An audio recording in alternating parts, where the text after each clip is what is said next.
Você já tentou inserir um dado lá no seu banco de dados, um registro, e deu um erro? E você sabia que isso pode ser devido às restrições de integridade? Você já ouviu falar disso? O meu nome é Lizzy Pedroni e no vídeo de hoje eu vou te contar por que elas são tão importantes no nosso dia a dia.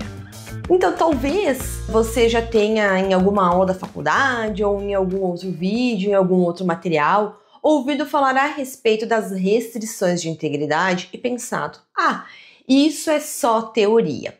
Porém, não é. As restrições de integridade são muito importantes.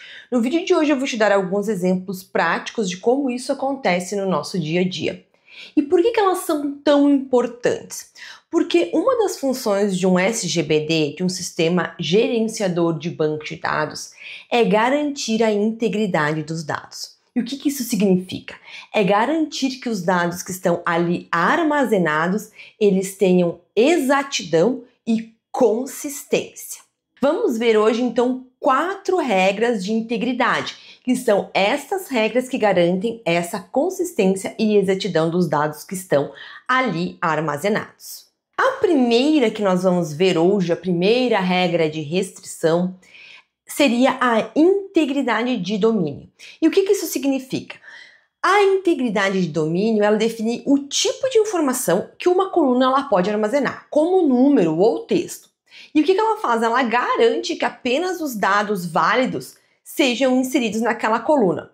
Um exemplo disso, por exemplo, é quando você vai inserir um valor de idade lá, e ela é definida como inteiro e você tenta inserir ela como texto. Ela é definida que idade é um campo íntegro e você tenta inserir um dado chamado idade 24 anos, ele vai dar um erro. E é tão importante a integridade de domínio porque é ela que faz garantir, então, a prevenção, dos erros dali. Então, ela não vai deixar que dados errados sejam armazenados no banco de dados. Se eu definir que eu quero ali dado inteiro, ela não vai permitir que você insira um dado do tipo texto, por exemplo. Aqui eu trouxe para vocês um exemplo prático. Nós temos a nossa tabela de carros com 3 campos, 3 colunas. Código, nome e ano, certo? Código é do tipo inteiro e ano também é do tipo numérico, que é um tipo de dados numérico. E o nome é um caractere, então um texto de 50 posições, um varchar, certo? Então, ano, ele é numérico e nome é do tipo texto. Quando nós vamos tentar inserir na tabela de carros uma sintaxe deste jeito aqui de dados, então nome e ano. Para nome nós estamos inserindo Civic e para ano nós estamos inserindo ano 2004. Vejam que isso é uma string.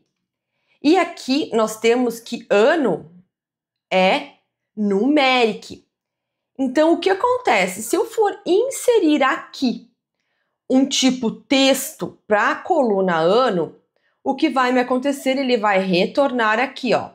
Ele vai dizer que a sintaxe é inválida, para este tipo numérico. Ele vai me mostrar o que eu tentei inserir e vai dar um erro. Então é muito importante vocês se acostumarem a olhar e interpretar os erros que o banco de dados ali mostra para vocês na hora que vocês estão inserindo os dados.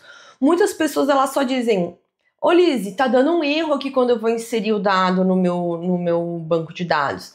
Tá, mas que erro? Eu não sei. Só que você tem que aprender a olhar esse erro, porque no erro ele te diz muita informação. A próxima integridade que nós vamos ver, a próxima restrição, é outra que é muito importante, que é a integridade de vazio. O que a integridade de vazio ela faz? Ela especifica se aquela coluna ela pode ou não ser vazia, ou seja, se ela deve ou não conter dados, se ela é uma coluna obrigatória. Isso se dá de 2 formas, a gente ou fala que ela é null ou not null. No momento que nós especificamos que aquela coluna é not null, aquele campo ele não pode ficar vazio. Se você tentar inserir um dado vazio numa coluna que está configurada, definida para ser not null, o banco vai retornar um erro avisando isso. E quando ela for null, ou seja, você não especificou a restrição, ele é opcional, você pode inserir ou não dados, né? E para que isso é utilizado? Para garantir que as informações essenciais elas estejam ali armazenadas. Então, se você lá na hora de definir o seu banco de dados, você definiu que o nome do carro era obrigatório, como que você vai deixar inserir um registro sem o nome do carro? Vai ficar um dado ali inconsistente. Então, é por isso que o banco de dados ele tem essa integridade, essa restrição de integridade de vazio, que ele vai garantir isso para você. Então, a partir do momento que ele garantiu, nunca vai estar lá um valor vazio. Aqui, então, outro exemplo, como eu estava falando, olhem só, o nome do carro, ele está marcado aqui como not null. O ano, ele não está marcado, veja que aqui tem a marcação, né? Não está ligada a essa chavezinha. Então, o ano, ele pode ficar em branco. Então, você, quando for consultar, você vai ver registro com e sem o ano, porque você não definiu que o ano era obrigatório. Ao contrário do nome. O nome você quer que sempre tenha um carro com o nome, porque senão não faria muito sentido, né? E na sua definição, você chegou à conclusão de que o ano não era importante. Então, a partir do momento que você fez essa definição e tentou inserir aqui um dado apenas com o nome, veja, você tentou inserir um nome, um carro aqui chamado Civic, certo?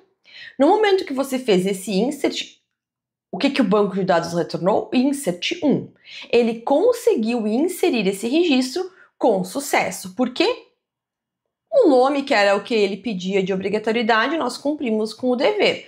Agora, nesse outro lado aqui, nós ocultamos, né? Nós não inserimos o nome e inserimos apenas o ano.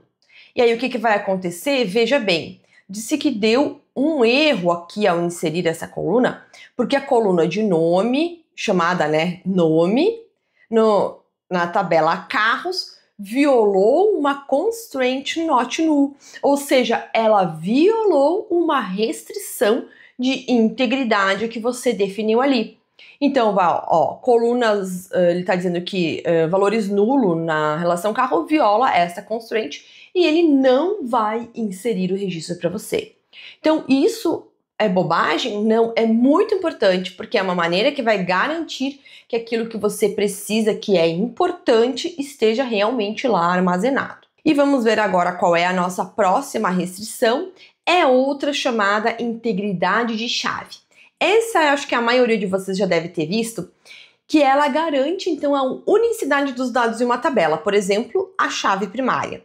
Uma tabela, quando ela é definida como chave primária, aquele registro só pode aparecer uma única vez, então aquela coluna só vai ter um registro de cada. Nunca vai ter registros repetidos. Isso funciona também quando nós definimos índices do tipo unique. É também uma integridade de chave. Por exemplo, você tem lá a sua coluna a sua tabela de pessoas ou de funcionários e a sua chave primária é a matrícula do funcionário. Mas você tem uma chave lá, um índice único definido no campo CPF. Você não quer que o CPF do funcionário se repita. Também isso é uma integridade de chave. E ela, então, funciona para impedir, né, a inserção de valores duplicados. E como exemplo aqui que eu já dei, o RG ou o CPF, claro que o RG ele varia para o estado, você poderia fazer a combinação do RG completo, ou o CPF, né? E ele mantém, então, a identidade única de cada uma das linhas. E isso é muito importante. Então, é proibido vocês me criarem uma tabela sem uma chave primária. Isso pode, assim, ó, na hora parece meio óbvio de você dizer, mas nessa não precisa, mas depois vai dar problema. Me escuta. Então, aqui no nosso exemplo, eu trouxe para vocês que na tabela de carros nós temos uma constraint aqui, ó, uma constraint definida chamada carros PQ na coluna código. Então, o que isso significa? Que nós não vamos ter duplicidade aqui, ó, duplicidade nesta coluna aqui. A coluna código não pode repetir os registros. Então, eu tenho 1, 2, 3, 4, 5, 6. Eu não posso inserir outro carro com o ID aqui, com o código 5. Aqui eu fiz um exemplo, ó, eu tentei inserir um carro chamado Fusion do ano de 2009 de código 3. Só que o código 3 nós já temos aqui, ó, que é a EcoSport. Então, o que acontece? Qual é o erro que isso vai me gerar? Ó, que a chave 3 já existe e está violando a restrição que nós definimos de constraint única em carros PQ, certo? Que nós definimos ela como chave primária, então está dizendo aqui que duplicar este valor viola essa restrição. E vocês estão vendo como é muito importante analisar as mensagens que o SGBD ali, que o nosso banco de dados nos retorna, porque através dela a gente consegue obter informações daquilo que está acontecendo com o nosso dado, com aquele nossa SQL que nós estamos tentando executar. Isso vale não só, eu estou fazendo exemplos no insert, mas qualquer erro de sintaxe ou erro de update, delete, vai mostrar ali e você é interessante que saiba interpretá-los. E vamos ver agora qual que é a nossa próxima restrição. A próxima é uma das mais importantes que eu acho, que é a restrição chamada integridade referencial. É particularmente a que eu mais gosto, eu acho mais legal, porque o que acontece? Ela garante a correspondência entre chaves estrangeiras e primárias quando as tabelas elas estão relacionadas entre si. O que isso faz? Ele impede, né, que a gente insira valores que não existem na tabela quando temos uma chave estrangeira definida. Vocês sabem o que é chave estrangeira? Se vocês não sabem, eu tenho aulas lá dentro do Academia DB que mostra isso a respeito disso e também acredito que aqui no canal eu tenha alguns vídeos mais antigos sobre isso. Se você não sabe, é interessante ver. Uma analogia, né, que eu fiz aqui meio parece boba, mas é como se você fosse lá para um evento e só pode entrar quem tem o convite, né? Então você tá tentando entrar lá na festa, mas você não foi convidado, então você não pode entrar. Da mesma maneira, você não pode tentar inserir um registro que não está na tabela a qual aquela chave faz referência. E é muito importante, né, o benefício dessa integridade referencial é que ela garante a consistência entre as tabelas. Eu vou mostrar agora aqui na prática um exemplo disso e vocês vão entender melhor. Vejam bem, prestem bem atenção. Até assim, ó, quem está assistindo esse vídeo e chegou até aqui, eu gostaria que talvez desse uma pausa no vídeo e abrisse o seu SGBD e executasse algumas dessas operações e começasse a prestar atenção nas mensagens de erro que ele dá. Abra aí seu SGBD, procure uma tabela qualquer que você tenha, veja lá, essa aqui tem um campo not null, essa não tem. Comece a observar isso, é muito importante. Observe qual é a chave primária, tente duplicar a chave e ver o que acontece, insira um registro com o tipo errado, onde é texto, insira números, onde é só números, insira texto e veja o que acontece. É bem importante você fazer esse exercício. Então aqui voltando ao nosso exemplo, para quem já voltou aqui a assistir, nós temos então aqui a tabela de cidades, tá? A tabela de cidades, ela é formada pelo código, pela cidade e pelo código do estado, certo? Esse código do estado, eu tenho aqui nas minhas colunas, vejam bem, é uma chave estrangeira. Então, código estado da tabela de cidades faz uma referência ao campo código, certo? Da tabela de estados. Aqui nós temos a tabela de estados. Vejam aqui, temos o campo código, o estado e a sigla. Aqui seria o estado por extenso, Rio Grande do Sul, Rio de Janeiro, RS, RJ. E aqui, então, vou ler de novo para vocês ficar bem claro para quem não tem muito ainda essa consciência. Nós temos aqui a tabela de cidades e ela tem um campo chamado código estado. Código estado está definido como uma chave estrangeira, ou seja, uma foreign key, referenciando a tabela, o campo código, certo? Lá da nossa tabela de estados. Aqui nós temos a tabela de estados, o campo código. Então, é como se nós tivéssemos uma linha aqui, ó. Uma linha aqui, ó. De código estado para código. Código estado da tabela de cidades para estado da tabela, para código da tabela de estados. Então, código estados para código. Então, o que nós temos para mostrar aqui? Eu fiz um select na tabela de cidades só para a gente ver os campos, os registros, né? Nós temos aqui algumas, eu não consegui botar todas aqui para vocês. E vejam que então, Caxias do Sul, Farroupilha, Uruguaiana, todas essas que estão aparecendo aqui, elas têm o código-estado de número 21, certo? Se nós olharmos aqui na tabela de estados, que eu fiz um select para vocês, quem é o código-estado 21? É Rio Grande do Sul. Então aqui, ó, a coluna código 21, e aqui quem é que ela se referencia, né? Código-estado 21 se referencia a estados código 21. Então, o que acontece se eu tentar inserir uma cidade com um código-estado inexistente? Vejam que eu deixei aqui ela em ordem, se vocês prestarem atenção, eu fiz um order by código desk, para trazer do último estado para o primeiro. Então, o último código que nós temos inserido é o 27, que é o Tocantins.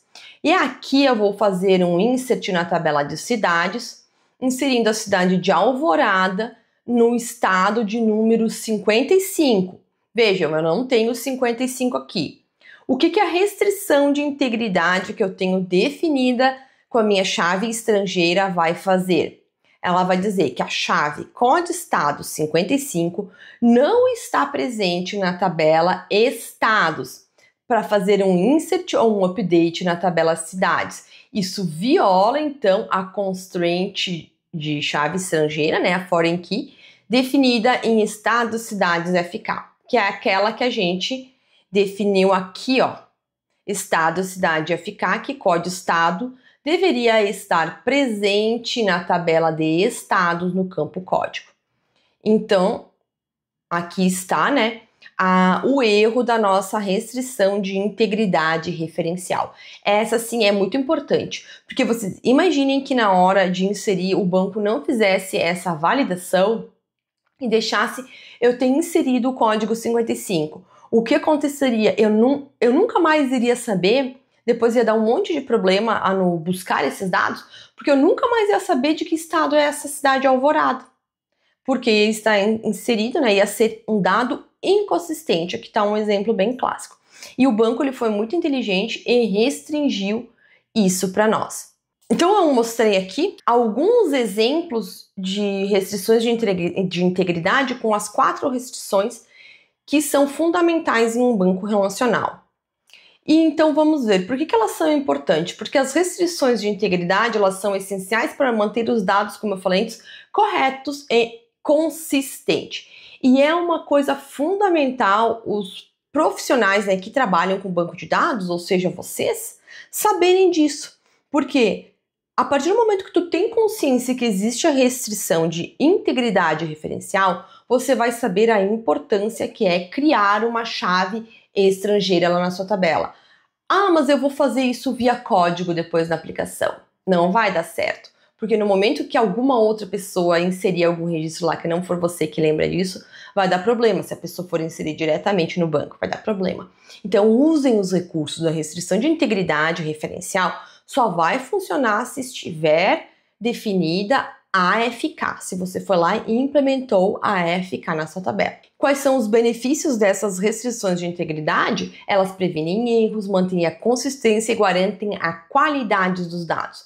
E compreender essas regras é fundamental para você trabalhar, então, com o banco de dados.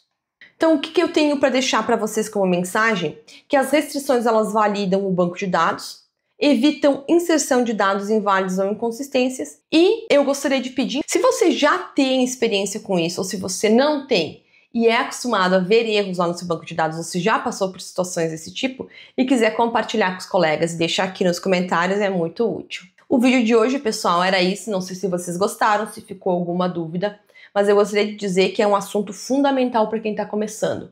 Muitas pessoas passam batido por esse assunto, depois lá na frente elas ficam sem entender o que está acontecendo. Segunda mensagem, aprendam a ler os erros, que o banco de dados retorna as mensagens, né, ali no output. Então, se gostaram, eu gostaria de pedir para vocês que deixem um like, que é aquele joinha, ativem o sininho para não perder os próximos vídeos, e aqui também eu vou deixar o meu Instagram para quem quiser me seguir por lá. Um abraço e até a próxima!